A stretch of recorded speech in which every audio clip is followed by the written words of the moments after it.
Bueno, para nosotros es un gusto estar hoy en la Feria Internacional del Libro del Palacio de Minería de nuestra querida universidad.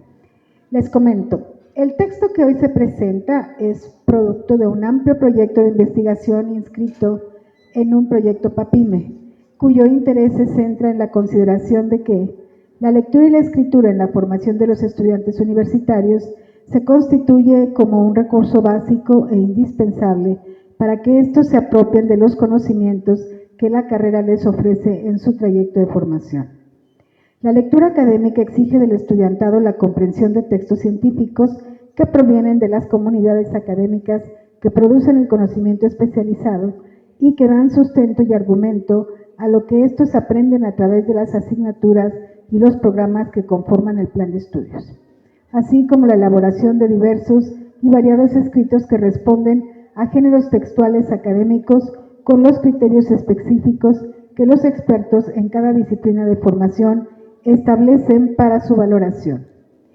El texto constituye la concreción más próxima de un proceso de investigación que produjo, además de importantes procesos reflexivos y analíticos, distintas propuestas de estrategias didácticas y formativas como apoyo para profesores y estudiantes, orientadas al logro del desarrollo de la lectura y escritura académicas como elementos clave en el proceso de formación de profesionales en un campo específico.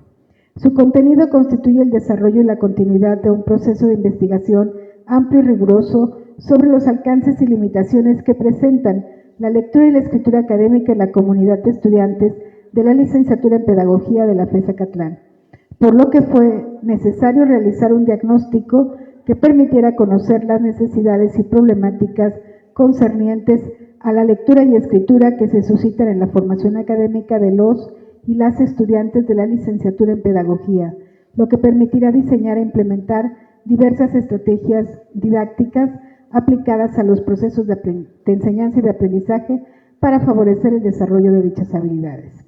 El texto además da cuenta de distintas reflexiones sobre los textos y contextos que sustentan las distintas limitaciones formativas presentes en la formación de los estudiantes en torno a la lectura y la escritura académica, lo que permitirá un abordaje mucho más situado en la posibilidad desde la necesidad intelectual, comunicativa y formativa.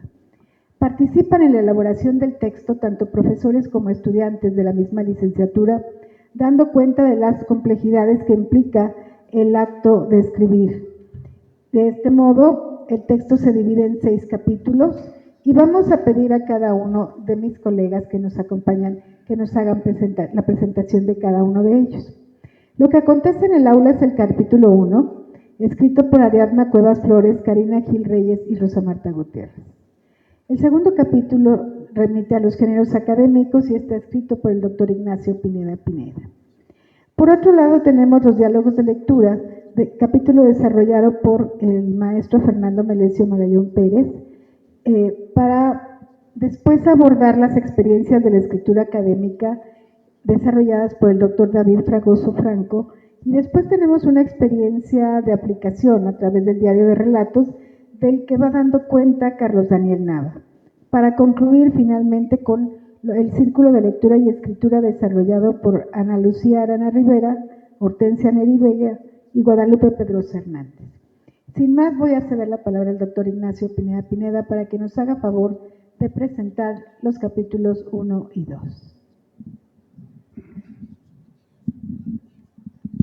Muchas gracias, bienvenidos, bienvenidas por estar acá con nosotros. Yo voy a dar algunas generalidades del libro y voy a referirme al capítulo 1 y al capítulo 2. Como bien lo señalaba la doctora Rosa Marta Gutiérrez, el propósito del proyecto Lectura y Escritura en la formación de los estudiantes de la licenciatura en Pedagogía en la Facultad de Estudios Superiores Acatlán fue conocer necesidades y problemáticas concernientes a la lectura y escritura que se suscitan en la formación académica de los estudiantes de pedagogía para generar espacios y estrategias de apoyo para el desarrollo de estas habilidades.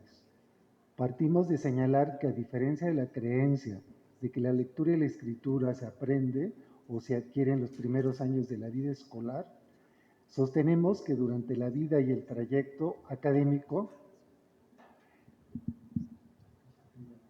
pero se oye muy mal si lo acerco más, ¿no? ¿Sí? Esta se desarrolla y no solo se adquiere. De esta manera coincidimos con Carlino al señalar que la lectura y la escritura universitaria es un asunto de alfabetización académica que bien puede trabajarse a través del currículum o con el apoyo de especialistas en el campo. Apoyados en las contribuciones de Paula Carlino, la alfabetización académica la entendemos como el conjunto de nociones, saberes, conocimientos y estrategias necesarias para participar en lo que nos requiere el cursar la licenciatura universitaria, así como en las actividades de producción y análisis de textos requeridos para aprender en la universidad y para cubrir las expectativas que nos hacemos con respecto a nuestro desarrollo profesional. Estamos de acuerdo en que leer y escribir en las disciplinas requiere guía y acompañamiento por parte de quienes tenemos alguna experiencia o formación en la producción de textos académicos, así como de los especialistas que ayudan a integrarse a la nueva comunidad académica a la que ingresan. Después de reconocer la situación en la que se encontraba la lectura y la escritura, en su caso, en su escaso y limitado desarrollo a través del currículum, trabajamos en dos sentidos: la aplicación de estrategias para la mejora de la lectura y la escritura en las asignaturas impartidas por los que integramos el equipo de investigación, por ejemplo, los diálogos de lectura del maestro Fernando Magallón, las macroreglas de la maestra Hortensia Neri, los diarios, el diario escolar, la glosa y el comentario, la comunicación y el método escolástico activo, que en ejercicios muy concretos desarrolla el doctor David Fragoso, los diarios de relatos de Carlos Daniel Nava y los géneros académicos de su servidor. Trabajamos también los círculos de lectura y escritura con estudiantes con el interés de ser apoyados con herramientas de lectura y escritura en la realización de trabajos académicos que el profesorado le solicita como ejercicios de recuperación de contenido en cada una de las materias que se cursan. Asimismo, apoyamos los proyectos de investigación y las tesis de grado. Los círculos de lectura y escritura representan un espacio para dialogar sobre el quehacer académico, atender situaciones problemáticas en la comprensión de textos requeridos en la licenciatura. También apoyamos la producción escrita propia de cada disciplina y compartimos experiencias entre jóvenes y profesores, pues uno de los principios de los círculos es el trabajo entre pares. Bueno, voy a dar una síntesis rápido del capítulo 1 y del capítulo 2. El capítulo 1, lectura y escritura académica, lo que acontece en el aula, de la doctora Rosa Marta, de Ariadna Cuevas y Yunuen Gil. Este capítulo presenta reflexiones desde el aula y para el aula. Considera la preparación de la clase y el papel del profesorado como guía en la apropiación del conocimiento, así como de la producción y su evaluación. En él se propone el modelo Kinch, que remite a la construcción, integración, el cual posibilita la comprensión lectora a través de tres tipos de representación: representación de superficie, representación semántico-profesional o texto base y el modelo situacional. En la representación de superficie están involucradas habilidades de decodificación, de reconocimiento de palabras y análisis sintáctico que ayuda a combinar las palabras identificadas y con ellas formar oraciones para expresar ideas. Este ejercicio lleva al estudiantado a buscar el significado de las palabras que no conocen para dar sentido al párrafo o la sección en que aparecen en el texto. La representación semántico-proposicional o texto base se refiere a la micro y macroestructura que todo texto mantiene para ser comprendido. La microestructura refiere a una expresión de relaciones semánticas del texto en cuanto a la conexión de oraciones simples y compuestas para darle coherencia interna. La macroestructura se forma por el reconocimiento de las ideas generales que presenta el texto y la relación entre ellas. A esto se le llama texto base. Este se corresponde con el significado que tiene la representación de superficie. Para Este caso se solicita a los y las estudiantes que realicen una lectura previa para detectar las ideas principales y la relación entre ellas.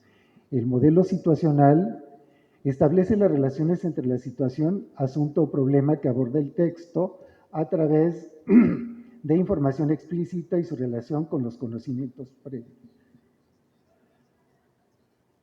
El texto a través de la información explícita y su relación con los conocimientos previos que posee el estudiantado y su intención lectora en términos de comprensión. El capítulo 2, géneros académicos de la disciplina que se enseña. Los géneros académicos a los que nos referimos son 5, es el resumen, se trata de un texto breve que refleja la referencialidad de un texto que tiene un desarrollo más amplio. En este no caben juicios de valor, pues se trata de resumir y no de evaluar. El otro es la reseña. Esta es un análisis crítico de un texto, obra o documento científico o académico para dar cuenta de las contribuciones o aportes. En su extensión es más amplia que el resumen, entre 3 o 4 páginas. Se inicia con la presentación general de la obra, el contexto, seguido de la exposición de lo que el lector o lectora aprecia de la obra señalada. Los trabajos monográficos que abordan temáticas específicas en las que a través del estudio y su indagación se particulariza y profundiza en su tratamiento. Estos trabajos ayudan a fortalecer la lectura de textos, contextos y territorios que le dan contenido al desarrollo temático. Es un trabajo monotemático que procura evitar ambigüedades y dispersiones en el tratamiento temático. Proyecto de investigación. Refiere a un trabajo que podemos hacer en el que se requiere de referentes previos y la situación de pertinencia y viabilidad. Para ello es importante recuperar conocimientos y experiencias que posibiliten el establecimiento de un tema o problema a través de la investigación. El informe de investigación es la exposición de avance parcial o final de actividades en el proceso de investigación. Perdón, si ya se me acabó el tiempo, gracias. Vamos a ceder la palabra al maestro Fernando Magallón para que nos haga favor de comentarnos el capítulo que desarrolló él, diálogos de lectura. ¿En este también? Sí, ¿verdad? Bien, muchas gracias. Yo quisiera comentar acerca de este capítulo, Diálogos de Lectura, que es una metodología contrapuesta a los controles de lectura. Es una metodología en la que, con base en 5 preguntas, se aborda el texto y se amplía su reproducción literal para que el estudiante diga su palabra, critique el texto, lo asuma y se vaya más allá de la insistencia del control de lectura. Voy a dar entonces lectura a unas 2 paginitas que traigo por aquí escritas sobre lo que hay, las implicaciones pedagógicas y epistemológicas que hay detrás de la metodología de los diálogos, de manera que se incentive pues, a su lectura. Diálogos de lectura. Dice así: la lectura y la escritura han sido un problema educativo constante. Ninguna generación se queda exenta. No obstante, parece agudizarse por la sociedad de la desinformación y la perspectiva de control y consumo de teoría que suele prevalecer en el ambiente escolar universitario. Ante dicha problemática, se propone el diálogo de lectura como una metodología contraria al control de lectura. Paulo Freire indica que este último no es una herramienta didáctica, sino una de coacción y de trámite burocrático escolar. Abro cita de Freire. Antes que el diálogo problematizador, prefieren el llamado control de lectura, que es una forma de controlar no la lectura y sí al educando, del que no resulta ninguna disciplina realmente intelectual, creadora, sino la sumisión del educando al texto, cuya lectura debe ser controlada. A esto le llaman evaluación, o dicen que es necesario obligar a los jóvenes a estudiar, a saber. En verdad, no quiere correr el riesgo de la aventura dialógica, el riesgo de la problematización, y se refugian en sus clases discursivas retóricas que funcionan como si fuesen canciones de cuna. Hasta ahí la cita de Freire. La sumisión del educando al texto que señala Freire es una perspectiva controladora y consumista de la teoría que ignora al educando, centrándose en la teoría y el texto que considera como lo único que importa. En consecuencia, parte de ello, sino del educando, para organizar el proceso educativo. Sin ser tomado en cuenta, el educando no muestra ningún interés, ante lo cual no queda otra alternativa que la coacción y el control. Ya desde Platón se entiende que la coacción impide el aprendizaje. Abro cita de Platón, encontrada en la República en el libro séptimo. Porque el hombre libre no debe aprender ninguna disciplina a la manera del esclavo. En el alma no permanece nada que se aprenda coercitivamente. Cierro cita. En lugar de partir del contenido, se debe partir del estudiante, y esto implica 2 puntos. 1, partir de su capacidad de aprender, misma que si bien es considerable, no es de ninguna manera ilimitada. 2, de lo que necesita saber para su vida presente y futura, esto es su interés. Estos 2 parámetros filtran y concentran todo el contenido de lo que es factible, viable y relevante para enseñar a aprender. Resulta inútil y contraproducente que el estudiante se dedique a reproducir la teoría, ya que lo que necesita es partir a pensar a partir de ella. Para el estudiante y su vida, la teoría no es una finalidad, sino un medio. Lo que necesita es saber pensar. El pensamiento tiene entonces una estructura dialéctica. Se construye a partir de la oposición entre propuestas, de manera que es mediante el diálogo como se desarrolla y se aprende. Diálogo entonces no significa conversación entre dos, sino el acto a través del cual y en distintas direcciones fluye el logos, ¿no? Entendido como palabra razonada. No es en rigor un intercambio o mera yuxtaposición de logos, entendiendo este como palabra razonada, argumento y criterio. No se cambian las perspectivas, sino que se encuentran, contrastan, modifican, influyen y balancean. Es decir, que el diálogo no es el acto de otorgar mi perspectiva y recibir otra, no es intercambiar, sino encontrarse. 2 o más personas que enfrentan dialécticamente sus perspectivas para que el logos fluya. Ahora bien, ¿qué es el diálogo para la educación? Decía Jorge Luis Borges que el sabor de la manzana no se encuentra en el paladar que lo espera o en la manzana que lo provoca, sino en el contacto entre dichos elementos. En analogía podríamos buscar el momento de la educación, donde ésta se realiza y se concreta como hecho educativo. Está en potencia en la capacidad de enseñar del educador y en la de aprender del educando, pero solo la advertimos realizándola en el contacto organizado entre estas potencias, que intuyéndose dialécticamente por fin devienen en realidades. Dicho contacto es el diálogo, el momento auténtico de la formación donde se encuentran las vidas del educador y del educando. En suma, el diálogo es el momento auténtico del hecho educativo, donde éste se realiza como un encuentro entre 2 vidas humanas que se forman, influyen, enseñan y aprenden el mundo y sus vidas dentro del mismo. El diálogo es, entonces, el atributo de la educación, lo que hace que ésta sea identificable entre otros acontecimientos de la vida humana. Entendiéndolo de tal manera, no será educación lo que no se realice en diálogo o inclusive lo que lo niegue.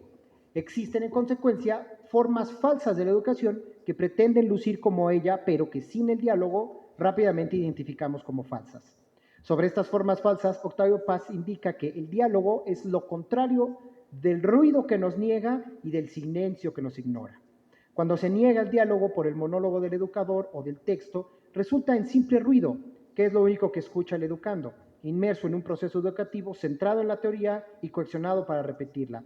Muchos controles de lectura se le piden, no para que diga su voz, sino para que siga repitiendo y aumentando el ruido que molesta y entorpece el pensamiento.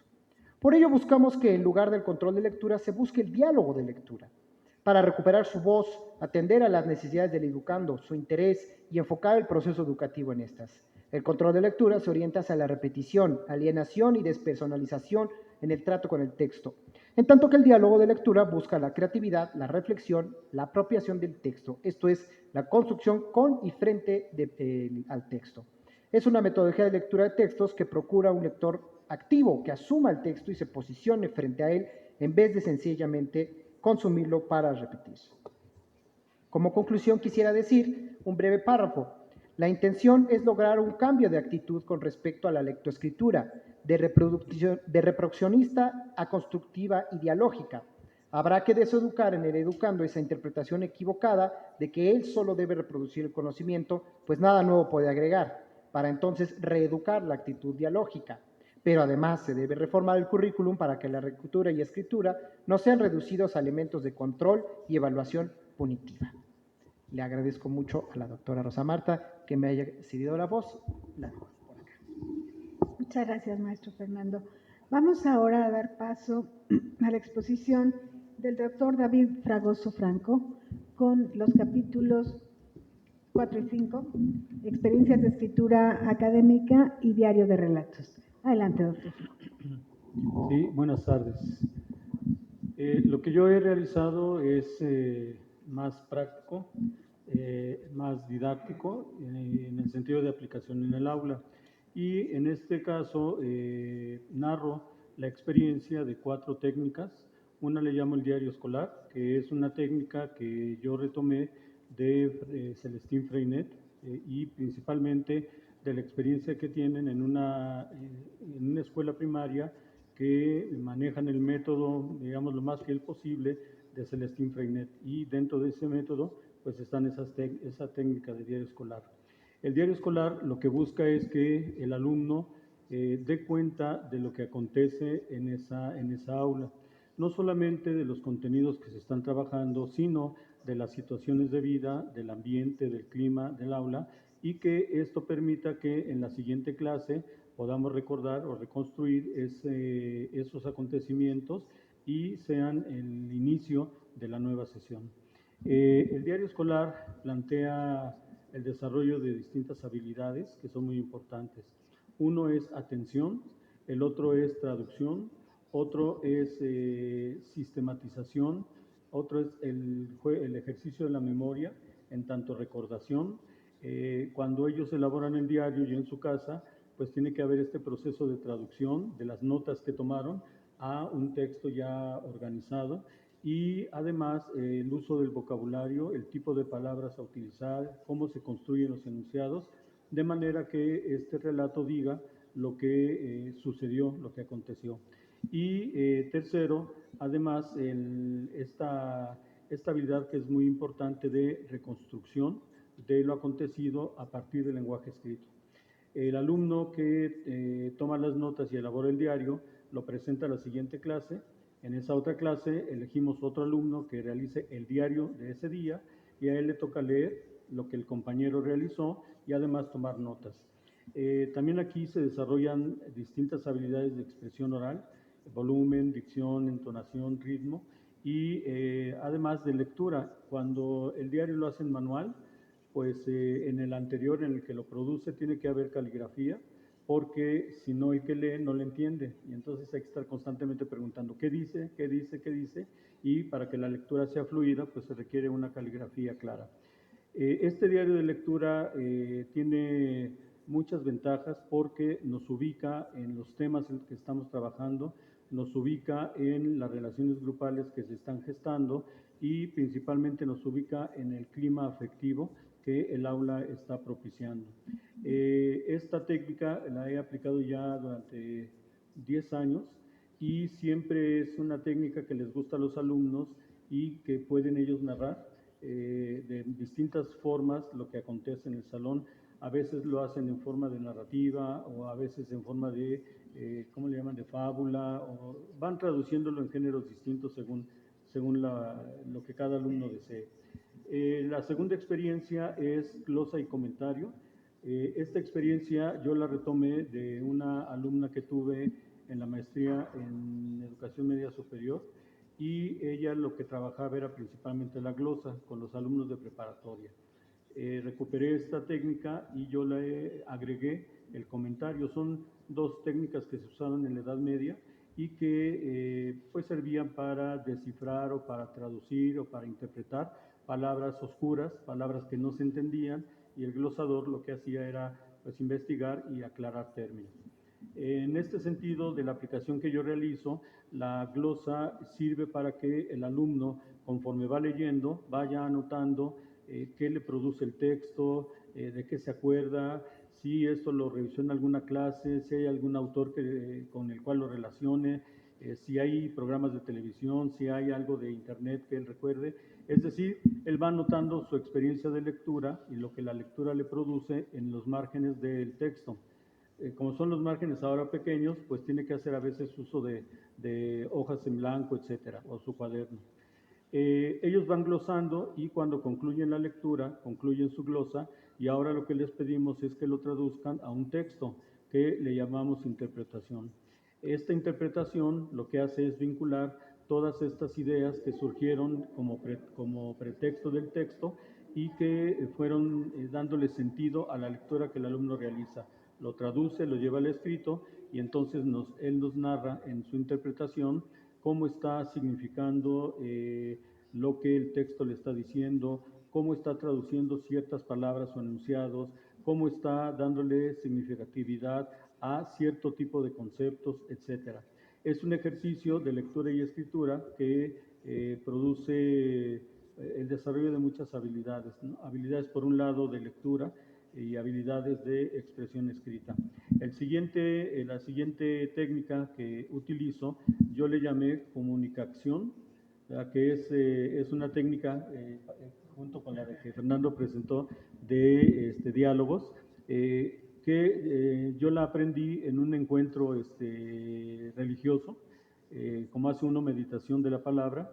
El padre que nos la aplicó, pues nos dijo cómo hacerlo en el sentido de la palabra, de la Biblia, y yo aprendí el método, me gustó, y ya nada más le hice algunas adecuaciones.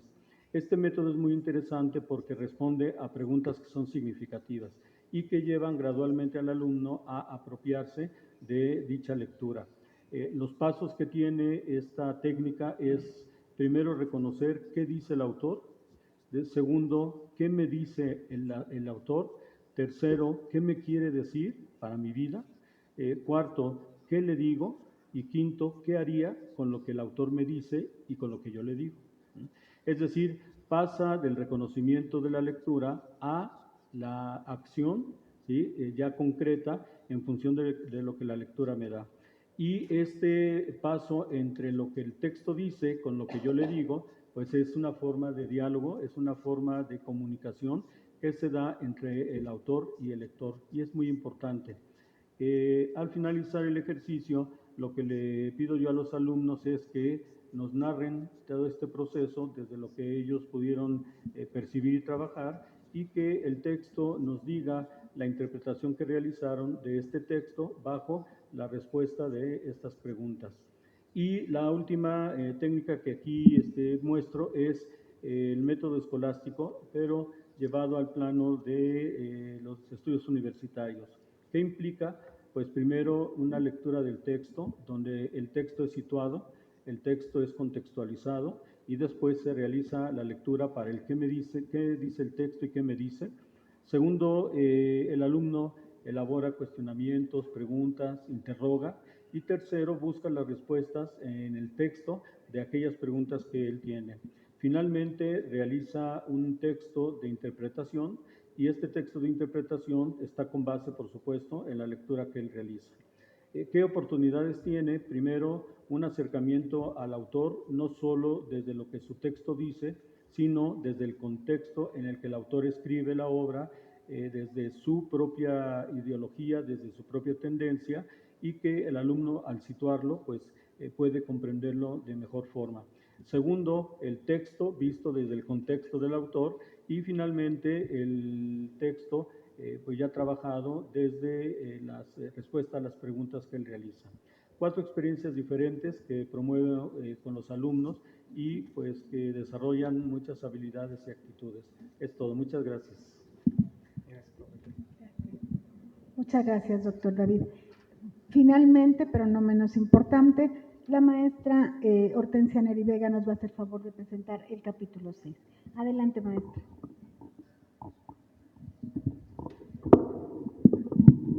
Gracias, buenas tardes.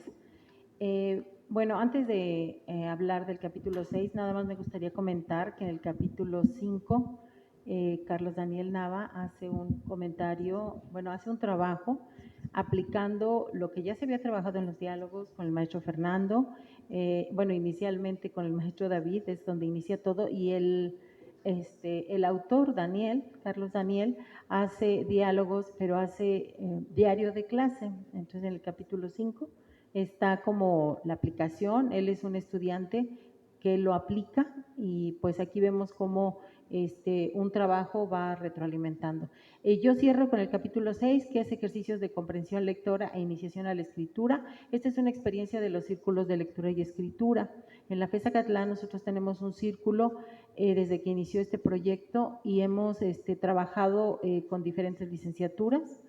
El capítulo inicia con 2 preguntas: ¿qué es leer y qué es escribir?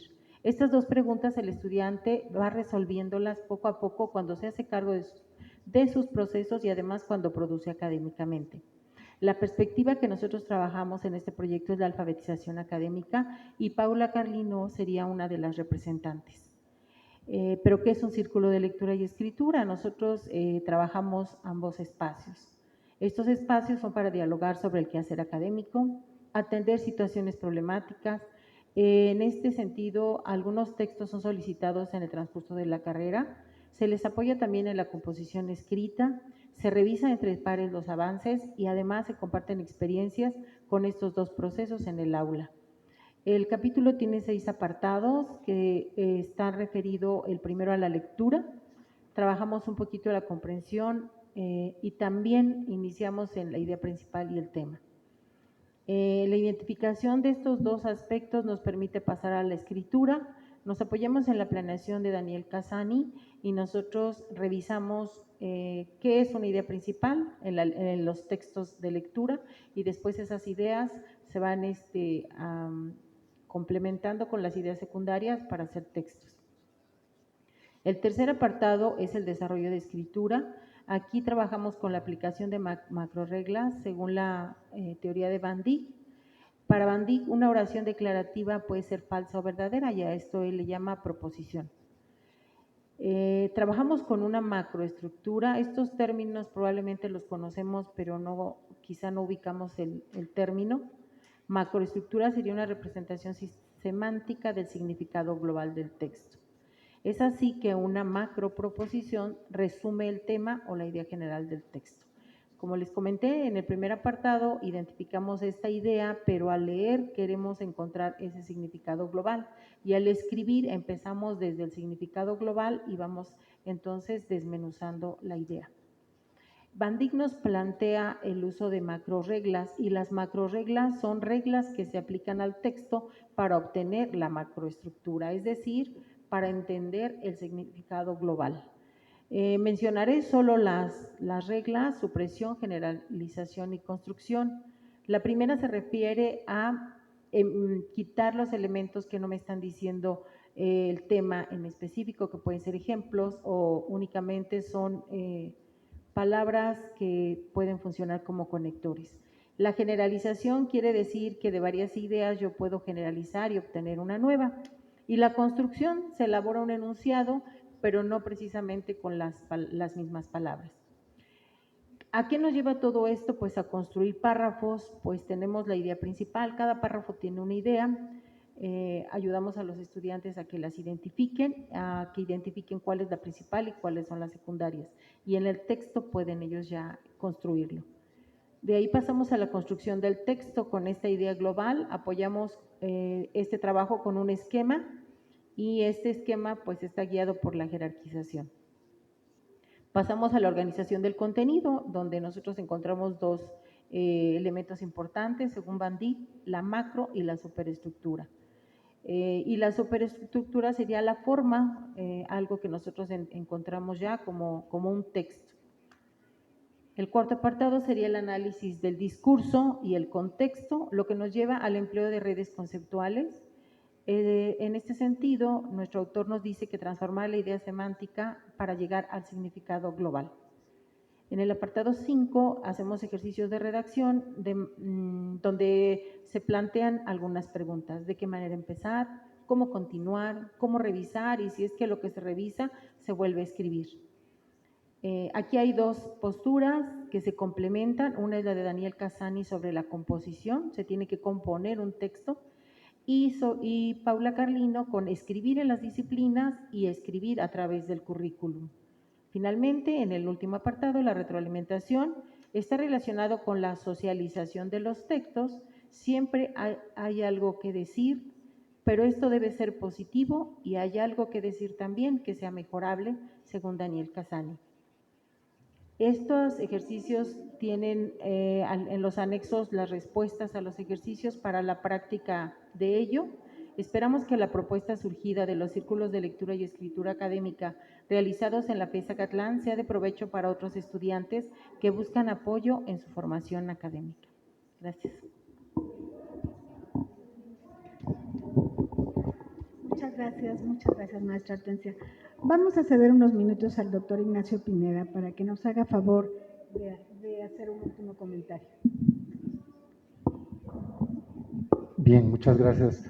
Pues como han ustedes presenciado, es un texto que vincula o incluye tanto la argumentación de lo necesario para poder entender la lectura y la escritura desde un enfoque más de alfabetismos académicos, y bueno, también es un texto en el que encuentran ejercicios, en los que se encuentran ligas o link para tomar algún texto que puede ayudar a comprender alguna de las partes del libro, y también tiene algunos códigos QR para su acceso también.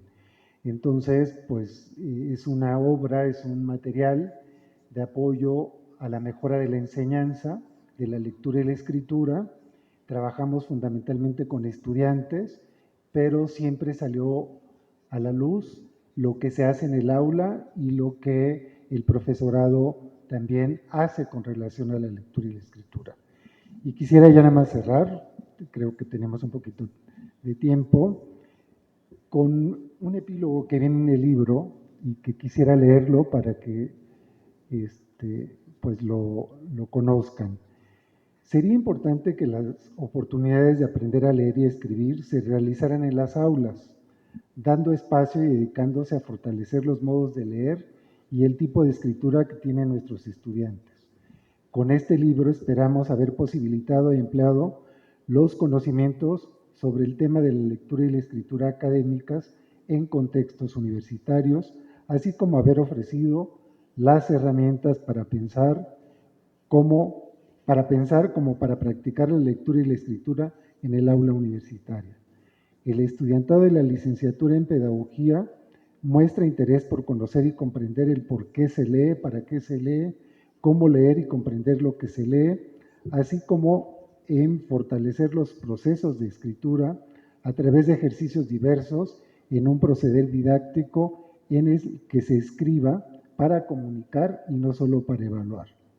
La elaboración de borradores de escritura, la revisión entre pares y el acompañamiento del profesorado en estos ejercicios es una acción de suma importancia para el aprendizaje y la cognición del estudiantado. No lo hagamos a un lado, perfeccionarlo posibilita y acelera los procesos de aprendizaje. Vivimos en un mundo en el que circula una vasta información que para trabajarla como referente necesitamos promover mediaciones intelectuales fincadas en el análisis, reflexión y comprensión de textos y contextos, guiados por el interés de construir o resolver algo con ellos.